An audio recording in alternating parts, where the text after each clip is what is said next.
بچپن میں ہم جب اسکول پڑھتے تھے تو مختلف مضامین اردو کے اندر جو 15 نمبر کا ہوتا تھا، جو لکھنا ہوتا تھا، گھر سے یاد کر کے جانا اور پھر صبح اس کا ٹیسٹ دینا، کبھی صفائی نصف ایمان پر، کبھی میرا اسکول میرا مدرسہ، تو ایک عنوان ہوتا تھا اسوہ حسنہ، آقا کریم علیہ السلام کی سیرت کے عنوان پر۔ تو اس وقت بچے ہوتے تھے، تو وہ ہم ایک دن بیٹھے تھے تو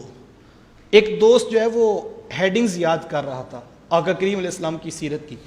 کہ پہلی سچائی ہے، دوسری دیانتداری ہے، تیسری سخاوت ہے۔ تو میں اسے کہا کہ یہ بھی بھلا کوئی یاد کرنے والی چیزیں ہیں؟ تو کہنے لگا نہیں، آخر ترتیب تو ذہن میں ہونی چاہیے کہ کون کون سی خوبی ہے، کون کون سے اوصاف ہیں، وہ لکھنے تو ہیں، مضمون ہے۔ تو میں نے کہا یار یہ تو پوچھنے کی ضرورت نہیں، تم خوبیاں لکھتے چلے جاؤ، تمہیں میرے رسول کی ذات میں نظر آتی چلی جائے گی۔ کوئی ایسی خوبی تو ہے نہیں جو حضور کی ذات میں نہ ہو، جو چیز خوبی ہے وہ محبوب کی ذات میں موجود ہے، تو اس کو تو رٹا لگانے کی ضرورت نہیں، خوبی ہو صحیح، اگر وہ خوبی ہے تو میرے رسول کی ذات میں ہے۔ اور میں یہی آپ سے کہتا ہوں،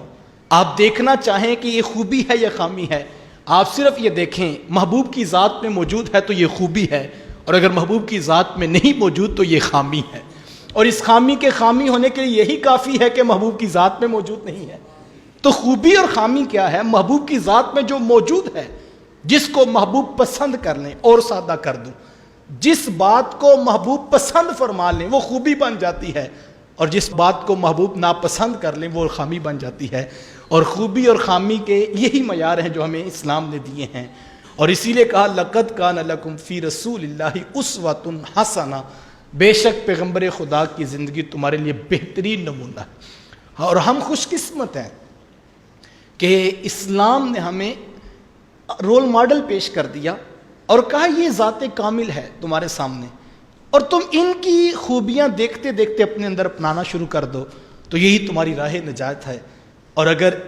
جو چیزیں ان میں نہیں ہیں، انہوں نے ناپسند کی ہیں، ان کو چھوڑتے چلے جاؤ، تمہاری ذات بھی کاملیت کا سفر جو ہے وہ شروع کر دے گی۔ تو ہمیں خوبی کیا ہے، خامی کیا ہے، محبوب کی ذات کے اندر نظر آتی ہے، اور ہمیں اس سے پتہ ملتا ہے کہ خوبیاں کیا ہوتی ہیں اور خامیاں کیا ہوتی ہیں۔